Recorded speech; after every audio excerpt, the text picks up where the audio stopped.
ಕರ್ನಾಟಕ ರಾಜ್ಯ ರೈತರ ಸಂಘ ಹಾಗೂ ಹಸಿರು ಸೇನೆಯ ಯುವ ಅಧ್ಯಕ್ಷರಾದ ಡಾಕ್ಟರ್ ಬಿಕೆ ವಿನೋದ್ ಕುಮಾರ್ ಗೌಡ್ರು ಹಾಗೂ ಪದಾಧಿಕಾರಿಗಳು ಸತತವಾಗಿ ಒಂದು ವಾರದಿಂದ ರೈತರ ಪರ ನಿಂತು ಹೋರಾಟ ನಡೆಸುತ್ತಿರುವುದು ರೈತರ ಮುಖದಲ್ಲಿ ಮಂದಹಾಸ ಮೂಡಿದೆ.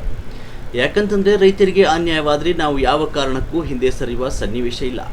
ಅವರ ಭೂಮಿಯನ್ನು ಹಿಂಪಡೆಯುವವರೆಗೂ ನಾವು ಅವರ ಜೊತೆ ನಿಂತು ನ್ಯಾಯವನ್ನು ದೊರಕಿಸಿ ರೈತರ ಕಷ್ಟ ನಷ್ಟ ಪ್ರತಿಯೊಂದರಲ್ಲಿ ಭಾಗಿಯಾಗಿ ಅವರ ಭೂಮಿಯನ್ನು ನಾವು ಅವರಿಗೆ ಹಿಂದಿರುಗಿಸುವವರೆಗೂ ಈ ಒಂದು ಹೋರಾಟ ಮುಂದುವರಿಯುವುದು. ಇಂದು ಸಹ ತಹಸೀಲ್ದಾರ್ ಕಚೇರಿಯಲ್ಲಿ ಆಗಮಿಸಿದ ಡಾಕ್ಟರ್ ಬಿಕೆ ವಿನೋದ್ ಕುಮಾರ್ ಗೌಡ್ರು ಹಾಗೂ ಪದಾಧಿಕಾರಿಗಳು ತಹಸೀಲ್ದಾರ್ ಅವರಿಗೆ ಮನವಿ ಕೊಟ್ಟು ಕೂಡಲೇ ಅವರ ಜಮೀನಿನ ಖಾತೆಯನ್ನು ಅವರ ಹೆಸರಿನಲ್ಲಿ ಬಂದ ಹಾಗೆ ಮಾಡಿ ಅಂತ ಪ್ರತಿಯೊಂದು ದಾಖಲೆಯ ಕೊಟ್ಟು ಅವರನ್ನು ಭೇಟಿಯಾಗಿ ಮನವಿಯನ್ನು ಮಾಡಿದರು. ಮತ್ತು ಅಸಿಸ್ಟೆಂಟ್ ಕಮಿಷನರ್ ಅವರನ್ನು ಭೇಟಿಯಾದಾಗ ಇದು ಮಿಸ್ಟೇಕ್ ಆಗಿರುವುದು, ಹಾಗಾಗಿ ಪ್ರತಿಯೊಂದು ಏನೋ ಭೂಕಳದಿಂದ ಭೂಮಿಯನ್ನು ವಶವಾಗಿದೆ, ಪ್ರತಿಯೊಂದು ರೈತರ ಜಮೀನನ್ನು ಹಿಂದಿರಿಸಲಾಗುವುದು ಅಂತ ಭರವಸೆ ಕೊಟ್ಟಿದ್ದಾರೆ. ಈ ಸಂದರ್ಭದಲ್ಲಿ ಮಾತನಾಡಿರುವ ಕರ್ನಾಟಕ ಹಸಿರು ಸೇನೆಯ ಯುವ ಅಧ್ಯಕ್ಷರಾದ ಡಾಕ್ಟರ್ ವಿನೋದ್ ಕುಮಾರ್ ಗೌಡ್ರು ಮತ್ತು ಗೌರವ ಅಧ್ಯಕ್ಷರಾದ ರಾಜಣ್ಣ ಅವರು, ಚಿಕ್ಕಬಳ್ಳಾಪುರ ನರಸಿಂಹ ಗೌಡ್ರು, ಶಿಡ್ಲಘಟ್ಟ ತಾಲೂಕು ಅಧ್ಯಕ್ಷರು ಶಿವಪ್ಪ ವಲ್ಲಪ್ಪನಹಳ್ಳಿ, ಶಿಡ್ಲಘಟ್ಟ ತಾಲೂಕು ಗೌರವಾಧ್ಯಕ್ಷರು ನರಸಿಂಹಮೂರ್ತಿ, ಮುನಿಯಪ್ಪ, ಸಂಚಾಲಕರು ಹಾಗೂ ಇತರ ಪದಾಧಿಕಾರಿಗಳು ಮತ್ತು ಹರೀಶ್ ನಾಗರತ್ನಮ್ಮ ಮಾತನಾಡಿ, ಮುಂದಿನ ದಿನಗಳಲ್ಲಿ ಹೀಗೆ ಮುಂದುವರೆದರೆ ಉಗ್ರವಾದ ಹೋರಾಟವನ್ನು ಹಮ್ಮಿಕೊಳ್ಳಬೇಕಂತ ಎಚ್ಚರಿಕೆಯನ್ನು ಅಧಿಕಾರಿಗಳಿಗೆ ಕೊಟ್ಟಿದ್ದಾರೆ. ದೂರು ಕೊಡ್ತಾರೆ. ದೂರು ಎಫ್ಐಆರ್ ಯಾರು ನನ್ನ ಲಾಗಿನಲ್ಲಿಲ್ಲ, ಬೇರೆ ಯಾರು ಲಾಗಿನಲ್ಲಿ ಖಾತೆ ಆಗಿದೆ, ನನಗಿದು ಸಂಬಂಧ ಇಲ್ಲ ಅಂತಂದಾಗ ಯಾಕೆ ಖಾತೆ ಚೇಂಜ್ ಆಯಿತು? ಖಾತೆ ಯಾಕೆ ಚೇಂಜ್ ಆಯಿತು? ನಾವು ತಾಲೂಕು ದಂಡಾಧಿಕಾರಿಗಳಾಗ ಇದು ಹಂಗೆ ಬರಲ್ಲ. ಅಸಿಸ್ಟೆಂಟ್ ಕಮಿಷನರ್ ಆದೇಶದಂತೆ ಒಂದ್ಸತಿ ಆ ಭೂಮಿನಲ್ಲಿ ಅವ್ರೇನು ಅಪ್ಲೋಡ್ ಮಾಡ್ತಾರೆ, ಆಟೋಮೆಟಿಕ್ ಆಗಿ ಖಾತೆ ಆಗ್ತದೆ ಅಂತ ತಹಸೀಲ್ದಾರ್ ನಮಗೆ ತಿಳಿಸಿದ್ದಾರೆ. ಆ ಲಾಗಿನನ್ನ ಅಸಿಸ್ಟೆಂಟ್ ಕಮಿಷನರು ಅವ್ರಿಗೆ ಯಾರಿಗೋ ಲಾಗಿನ್ ಯಾರು ಕೊಡ್ತಾರೆ? ಆ ಲಾಗಿನ್ ಅವ್ರು ಕೊಡಬೇಡ, ಕೊಟ್ಟಿದ್ದಾರೋ ಕೊಟ್ಟಿಲ್ವೋ ನಮಗದು ಗೊತ್ತಿಲ್ಲ. ಲಾಗಿನ್ ಸರ್ಕಾರಿ ಲಾಗಿನ್ ಅಂತಂದ್ರೆ ಏನು? ನನ್ನ ಮನೆ ಬೀಗ ನಾನು ತೆಗಿಬೇಕು ಹೊತ್ತು ನನ್ನ ಮನೆ ಬೀಗನ ರೋಡಲ್ಲಿ ಯಾರ್ಯಾರ ಕೈಗೋ ಕೊಟ್ಬಿಟ್ಟು ತೆಗಿಯಕ್ಕಾಗತ್ತಾ? ಮನೆ ಇರ್ತದ? ಜವಾಬ್ದಾರಿ ಯಾರಿಗಿರ್ಬೇಕು? ಅವ್ರಿಗಿರ್ಬೇಕು ತಾನೆ. ಹಂಗಾಗಿ ಇವತ್ತು ದೇಶದಲ್ಲಿ ಸುಮಾರಷ್ಟು LRF ಅಂತೇಳಿ ಏನು ಇವತ್ತು ನಕಲಿ ದಾಖಲೆ ಸೃಷ್ಟಿ ಮಾಡಿ ಸ್ಕ್ಯಾನಿಂಗ್ ಮಾಡಿ ನಾವು ಗೆದ್ದು ಬಿಡ್ತೀವಿ ಅಂತ ಹೇಳಿ ಅನ್ಕೊಂಡಿದ್ರೆ ಮುಟ್ಟಾಡ್ತಾನ. ಇವತ್ತಿನ ದಿವಸ ಹೋರಾಟಗಾರರು ನಾವು ಇದೀವಿ, ಇನ್ನ ನಮ್ಮ ಹಿರಿಯ ನಾಯಕರು ಇನ್ನ ಬದುಕಿದ್ದಾರೆ, ನಾವೇನು ಇದನ್ನು ಬಿಡೋಂಗಿಲ್ಲ. ಇಷ್ಟಕ್ಕೆ ಈ ಕೂಡಲೇ ನಾವೇನೋ ಹೇಳ್ತಾ ಇದೀವಿ, ನಮ್ಮ ದಂಡಾಧಿಕಾರಿಗಳು ತಹಸೀಲ್ದಾರ್ ಅನಿಲ್ ಸಾಹೇಬ್ರಿಗೆ ಏನ್ ಖಾತೆಗಳಾಗಿದ್ದಾವೆ ಇದು ರದ್ದತಿ ಆಗಬೇಕು. ಇದು ರದ್ದತಿ ಆಗೋದಕ್ಕೆ ತಮ್ಮಿಂದ ಒಂದು ಆದೇಶ ಹೊರಡಿಸ್ಬೇಕು.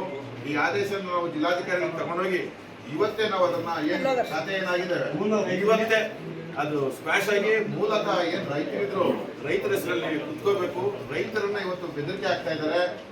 ನಾವು ಹೋರಾಟಗಾರರು ನಮಗೆ ಬೆದರಿಕೆ ಆಗ್ತಾ ಇದ್ದಾರೆ. ನಾವು ಇಂಥ ಬೆದರಿಕೆಗೆಲ್ಲ ಎದುರೋರಲ್ಲ. ಅದು ಕೂಡ ತಾಲೂಕು ದಂಡಾಧಿಕಾರಿಗಳ ಗಮನಕ್ಕೆ ಇಲ್ಲ ಅಂತ ಅದೊಂದು ಲೆಟರ್ನ ಇವತ್ತು ಕೊಡ್ತಾ ಇದೀವಿ. ಹಾಗೆ ರೈತರ ಖಾತೆಗಳನ್ನ ಅವ್ರ ಹೆಸರಿಗೆ ಬರುವಂತ ಕೆಲಸ ಆದೇಶ ಬಂದ ಕೂಡಲೇ ಎಲ್ಲ ಏನಂತಂದ್ರೆ ಈಗ ಏನಾಗೋಗಿದೆ, ಮಾಡಿ ತಪ್ಪು ಮಾಡಿಬಿಟ್ಟಿದ್ದಾರೆ ಸರ್. ಈಗ ಪ್ರತಿಯೊಬ್ಬರು ರೈತನಿಗೆ ಒಬ್ಬೊಬ್ಬರಿಗೆ ಧಮಕಿ ಹಾಕೋದು, ಮತ್ತೆ ನಾನು ಹಂಗ್ ಮಾಡ್ತೀನಿ, ನಾನು ಹಿಂಗ್ ಮಾಡ್ತೀನಿ, ನಾವು ನಿಮ್ಮನ್ನ ಈಗ ಎಲ್ಲ ರಿಪೋರ್ಟ್ ಕೊಡ್ತಾರೆ. ಅದನ್ನ ನಾವು ಏನ್ ಮಾಡ್ಬೇಕು, ಜಿಲ್ಲಾಧಿಕಾರಿಗಳ ಹತ್ರ ಅದನ್ನ ಆದೇಶ ಮಾಡಿಸ್ಕೊಂಡು ಕೊಟ್ಟಿದ ತಕ್ಷಣ ಇಮಿಡಿಯೇಟ್ ಆಗಿ ಇವತ್ತೇ ಯಥಾಸ್ಥಿತಿಗೆ ತರೋಣ ಅಂತ ಸರ್. ಇದು ಕೇಸ್ ಬೇರೆ. ಇವ್ರು ಏನ್ ಮಾಡಿದ್ದಾರೆ, ಒಬ್ಬ ರೈತರ ಹತ್ರ ಕೊಂಡ್ಕೊಳ್ಳಕ್ಕೆ ಒಂದು ಅಗ್ರಿಮೆಂಟ್ ಮಾಡ್ಕೊಂಡವ್ರೆ. ಅಗ್ರಿಮೆಂಟ್ ಮಾಡ್ಕೊಂಡಿದ್ರೆ ಇವ್ರ ಅಗ್ರಿಮೆಂಟ್ ಅಲ್ಲಿ ಹಂಗೆ ಇದಾರೆ. ವಾದ ವಿವಾದ ಕೆಲವೇನೋ ವಿಚಾರಗಳಲ್ಲಿ ನಡ್ಕೊಂಡು ಕೋರ್ಟ್ ಅಲ್ಲಿ ಇತ್ತು, ಸ್ಟೇ ಇತ್ತು. ಅದು ಸ್ಟೇ ಇದ್ದಾಗ ಈ ತಿರ್ಗಾ ಮತ್ತೆ ಬಂದು LRF ಮುಖಾಂತರ ಇದನ್ನ ಕ್ಯಾನ್ಸಲ್ ಆಗಿ ಮತ್ತೆ ಮೂಲ ರೈತನಿಂದ ಮತ್ತೆ ಇನ್ನೊಂದು ಕಡೆ ಅವ್ರು ರಿಜಿಸ್ಟರ್ ಆಗೋಯ್ತು. ದೂರು ದಾಖಲಿಸಿದ್ದಾರೆ. ಅದೇ ತರ ಈಗ ನಮ್ಮ ರೈತ ಸಂಘದ ಮುಖ್ಯಸ್ಥರು, ಅಧ್ಯಕ್ಷರು ಮತ್ತೆ ಎಲ್ಲ ರೈತರು, ಹಲವಾರು ರೈತರು ಈ ರೀತಿ ಮನವಿ ಸಲ್ಲಿಸಿರ್ತಾರೆ, ಅರ್ಜಿಗಳು ಕೊಟ್ಟಿರ್ತಾರೆ. ಅದಕ್ಕೋಸ್ಕರ ಈಗಾಗಲೇ ಏನಾಗಿದೆ, ಈ ತರ LRF ಆದೇಶದಂತೆ, ಮಾನ್ಯ ಉಚ್ಚ ನ್ಯಾಯಾಲಯದ ಆದೇಶದಂತೆ ಅಂತ ಏನಾಗಿದೆ ಅದರದ್ದೆಲ್ಲ ನಾವು ಕಚೇರಿಯಲ್ಲಿ ನಮ್ಮ ತಂತ್ರಾಂಶದಲ್ಲಿ ಏನು ಬದಲಾವಣೆ ಆಗಿದೆ RTCಗಳದ್ದು ಅದರದ್ದೆಲ್ಲ ಮಾಹಿತಿ ತಗೊಂಡು ಮಾನ್ಯ ಜಿಲ್ಲಾಧಿಕಾರಿಗಳಿಗೆ ಇವತ್ತೇ ರಿಪೋರ್ಟ್ ಮಾಡ್ತೀವಿ. ಇದನ್ನೆಲ್ಲ ಅಂದ್ರೆ ಮೂಲ ಸ್ಥಿತಿಗೆ ವಾಪಸ್ಸು RTC ಮೊದಲು ಹೇಗಿತ್ತೋ ಪ್ರಾಣಿಗಳನ್ನ ಆ ಸ್ಥಿತಿಗೆ ವಾಪಸ್ ತರೋದಕ್ಕೆ, ಈಗ ಅಕ್ರಮವಾಗಿ ನಡೆದಿದೆ ಆದಮೇಲೆ ವಾಪಸ್ ತರಲೇಬೇಕಾಗಿರುತ್ತೆ. ಅದಕ್ಕೋಸ್ಕರ ಈ ದಿನವೇ ಇದ್ರ ಬಗ್ಗೆ ಕ್ರಮ ವಹಿಸೋದಕ್ಕೆ ಮಾನ್ಯ ಜಿಲ್ಲಾಧಿಕಾರಿಗಳಿಗೆ ಮನವಿ ಮಾಡ್ತೀನಿ. ಅಲ್ಲ ಸರ್, ನಾನೀಗ ಅಸಿಸ್ಟೆಂಟ್ ಕಮಿಷನರ್ ಅವರು ದೊಡ್ಡಬಳ್ಳಾಪುರದಲ್ಲಿ ಒಂದು FIR ಮಾಡಿಸ್ತಾರೆ. ಯಾರ ವಿರುದ್ಧವಾಗಿ FIR ಮಾಡಿದ್ರೆ ಅದೇನ್ ಕ್ರಮ ಆಗಿದೆ ಅಂತ ನಿಮ್ಗೆ ಮಾಹಿತಿ ಇದೆ ಸರ್? ಇಲ್ಲ, ಮಾಹಿತಿ ಇಲ್ಲ. ಈಗ ಮೊನ್ನೆ ಅಂದ್ರೆ ಇದು ಈ ಸಮಸ್ಯೆ ಬಂದಾಗ ಅವರು ಮಾಡಿದ್ದಾರೆ, ಬಟ್ ಅದ್ರ ಬಗ್ಗೆ ಏನು ಎನ್ಕ್ವೈರಿ ಆಗಿದೆ ಏನು ಅಂತ ನಮಗಿನ್ನೂ ಮಾಹಿತಿ ಇಲ್ಲ. ನಮ್ಲಾಗಿನೇ ಅಲ್ಲ ಅಂತ ಹೇಳ್ತಾ ಇದ್ದಾರೆ, ಹೆಂಗೆ ಸರ್ ಇದು? ಅದು ಅದು ಅಲ್ಲ, ಈಗ ಏನಾಗಿದೆ ಅಂತ ನಮ್ಮ ಇದರಲ್ಲಿ ಇಲ್ಲಿ ಭೂಮಿ ಶಾಖೆಯಲ್ಲಾಗ್ಲಿ ಬೇರೆ ಎಲ್ಲಾಗ್ಲಿ ನಮಗೆ ಆಕ್ಸೆಸ್ ಇರಲ್ಲ, ನಮಗೆ ಗೊತ್ತಾಗಲ್ಲ. ಈ ಬಗ್ಗೆ ಮಾನ್ಯ ಉಪವಿಭಾಗಾಧಿಕಾರಿಗಳ ಕಚೇರಿಯಿಂದಾಗ್ಲಿ ಜಿಲ್ಲಾಧಿಕಾರಿಗಳ ಕಚೇರಿಯಿಂದಾಗ್ಲಿ BMC ಅವ್ರಿಗೆ ರಿಪೋರ್ಟ್ ಕೇಳಿದ್ದಾರೆ. ಅದು ಬಂದ್ಮೇಲೆ ಗೊತ್ತಾಗುತ್ತೆ. ಸೊ ಯಾವ ಸಮಯದಲ್ಲಿ ಲಾಗಿನ್ ಆಗಿದೆ, ಎಲ್ಲ ಗೊತ್ತಾಗುತ್ತೆ, ಟೈಮು ಡೇಟು ಎಲ್ಲ ಗೊತ್ತಾಗುತ್ತೆ, ಯಾರು ಲಾಗಿನ್ ಆಗಿದೆ ಎಲ್ಲ ಗೊತ್ತಾಗುತ್ತೆ. CCTV ಫುಟೇಜ್ ಕೂಡ ಸಿಗುತ್ತೆ. ನಾವ್ ಯಾವ್ದು ಕೆಳಗೇನಿಲ್ಲ, ನಮ್ಮ ಕಣ್ಣೋರ್ಸೋದು ಏನೋ ಒಂದು ಸಬು ಬೀಳೋದು ಅವೆಲ್ಲ ಮಾಡಕ್ ಆಗಲ್ಲ. ಇವತ್ತು ದಿವಸ ತಾಲೂಕು ಕಚೇರಿಗಳಲ್ಲಾಗ್ಬೋದು, ಅಸಿಸ್ಟೆಂಟ್ ಕಮಿಷನರ್ ಕಚೇರಿಗಳಲ್ಲಿ ಎಲ್ಲವೂ ಎಲ್ಲ ರೆಕಾರ್ಡ್ ಆಗೇ ಹೋಗುತ್ತೆ ಅಲ್ವಾ ಸರ್? ಹೌದು, ಎಲ್ಲ ರೆಕಾರ್ಡ್ ಸಿಗುತ್ತೆ. ಯಾರ್ ಕಳ್ಳ ಯಾರ್ ಕದ್ದವನ್ ಅನ್ನೋದು ಸಿಕ್ಕಾಕತ್ತಾರೆ. ಈಗ ನೋಡಿ, ಅವ್ರು ಮಾಡಿರೋ ತಪ್ಪುಗಳಿಗೆ ಇಷ್ಟು ಜನ, ಇಲ್ಲೊಂದಷ್ಟು ಜನ ಇದ್ದಾರೆ, ಕೆಲವರು ಆಚೆ ಒಂದಷ್ಟು ಜನ ರೈತರು ಇದ್ದಾರೆ, ಆಮೇಲೆ ಇನ್ನ ಕೆಲವ್ರಿಗೆ ಏನು ಪಾಣಿ ತೆಗೆದಿನ್ನ ಗೊತ್ತಿಲ್ದವ್ರು ಇದ್ದಾರೆ ಸರ್. ತುಂಬಾ ಅನ್ಯಾಯ ಆಗ್ತಾ ಇದೆ. ಪ್ರಸನ್ನಹಳ್ಳಿ ನಮ್ದು ಸರ್ವೆ ನಂಬರ್ 9/1 ಮೋಸ ಮಾಡವ್ರೆ. ಈ ಥರ ಸುಬ್ಬಣ್ಣ ಅನ್ನೋರ್ಕ ಖಾತೆ ಆಗದೆ ಜಮೀನು ಇದು ಮಾಡ್ಕೊಂಡವ್ರೆ. ಇದು ನಮ್ಮ ಗಮನಕ್ಕೆ ಮೊನ್ನೆ ಬಂದೈತೆ. ಇದನ್ನ ನೀವು ಇದು ಮಾಡಬೇಕು. ಏನಿವತ್ತು ತಹಸೀಲ್ದಾರ್ ಕಚೇರಿಗೆ ಇವತ್ತು ಯಾಕೆ ಬಂದ್ವಿ ಅಂದ್ರೆ, ಮೊನ್ನೆ ನಮ್ಮ ಅಸಿಸ್ಟೆಂಟ್ ಕಮಿಷನರ್ ಅವರು ಒಂದು FIR ಮಾಡಿಸ್ತಾರೆ ಅಧಿಕಾರಿಗಳ ಮೇಲೆ. ಅವರು ಯಾರೋ ಮಿಸ್ಯೂಸ್ ಮಾಡ್ಕೊಂಡು ಅವ್ರ ಆದೇಶ ಮಾಡಿಲ್ಲ ಅಂತೇಳಿ ಅದನ್ನ ಯಾರೋ ಬೇರೆಯೊಬ್ರು ಅವರ ಲಾಗಿನ್ ನಲ್ಲಿ ಒಂದು ಆದೇಶ ಕೊಟ್ಟು ತಪ್ಪಾದೇಶ ಆಗೋಗಿ ಏನೋ ಒಂದು ವಿಚಾರಕ್ಕೆ ರಾತ್ರೋರಾತ್ರಿ ಪೌತಿಕಾತೆ ಆಗ್ತದೆ.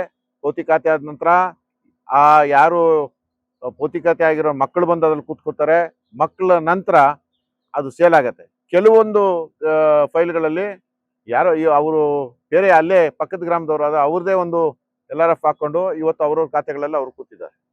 ಇವತ್ತು ಒಂದು ಬೇಡಿಕೆ ಇಟ್ಟಿದ್ವಿ, ನಮ್ಗೆ LRF ಕಾಪಿಗಳಲ್ಲಿ ಏನಿದಾವೆ, ಸತ್ಯಾಂಶಗಳನ್ನ ಏನಿದಾವೆ, ದಾಖಲಾತಿಗಳೆಲ್ಲ ಬೇಕು ಅಂತ ಕೇಳಿದ್ವಿ. ಎಲ್ಲ ದಾಖಲಾತಿಗಳನ್ನ ಇವತ್ತು ನಮ್ಗೆ ತಹಸೀಲ್ದಾರರು ನಮ್ಗೆ ಕೊಡಿಸಿದ್ದಾರೆ.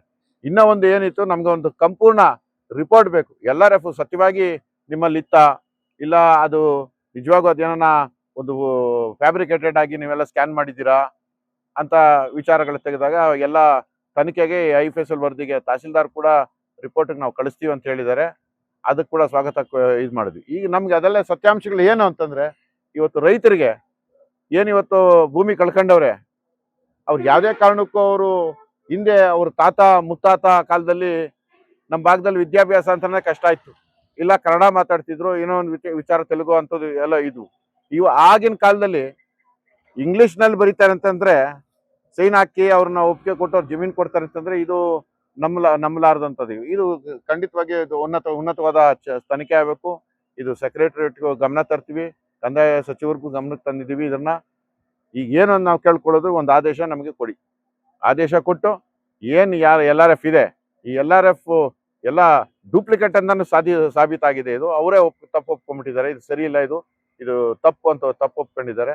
ತಪ್ಪು ಒಪ್ಕೊಂಡಿದ್ದ ಪ್ರಕಾರ LRF ಪ್ರಕಾರವಾಗಿ ರೈತರಿಗೆ, ಮೂಲ ರೈತನಿಗೆ ಅದು ಮತ್ತೆ ವಾಪಸ್ ಬರಬೇಕು ಅಂತೇಳಿ ಈ ಸಂದರ್ಭದಲ್ಲಿ ಕೇಳ್ಕೊಂಡಿದ್ದೀವಿ. ನಾಳೆ ಕೆಲವು ಆದೇಶಗಳನ್ನ ತಗೊಂಡು DC ಕಾಂಟ್ಯಾಕ್ಟ್ ಮಾಡಿ, DC ಅವ್ರನ್ನ ಭೇಟಿ ಮಾಡಿ ನೇರವಾಗಿ ನಾಳೆ ಯಾವುದೋ ಒಂದು ನಿರ್ಧಾರ ತಗೊಂಡು DC ಅವ್ರ ಗಮನಕ್ಕೆ ತಂದು ಅದನ್ನ ಸಂಪೂರ್ಣವಾಗಿ ಆ ಅಸಿಸ್ಟೆಂಟ್ ಕಮಿಷನರ್ ಆದೇಶನ ರದ್ದುಗೊಳಿಸಿ ಕಾಯಂ ಏನು ಪುನರ್ ರೈತರ ಏನಿದ್ರು ಅವ್ರ ಹೆಸರು ಖಾತೆ ಮಾಡ್ಬೇಕಂತೇಳಿ ಬೇಡಿಕೆ ಇಟ್ಕೊಂಡು ಹೊರಟಿದ್ದೀವಿ. ಕರ್ನಾಟಕ ರಾಜ್ಯ ರೈತ ಸಂಘಕ್ಕೆ, ಕರ್ನಾಟಕ ರಾಜ್ಯ ರೈತರಿಗೆ, ಅನ್ನದಾತನಿಗೆ, ರೈತ ಮಹಿಳೆಯರಿಗೆ, ರೈತ ಮಕ್ಕಳಿಗೆ, ಹಿಂದುಳಿದ ವರ್ಗದವರಿಗೆ, ಕೂಲಿ ಕಾರ್ಮಿಕರಿಗೆ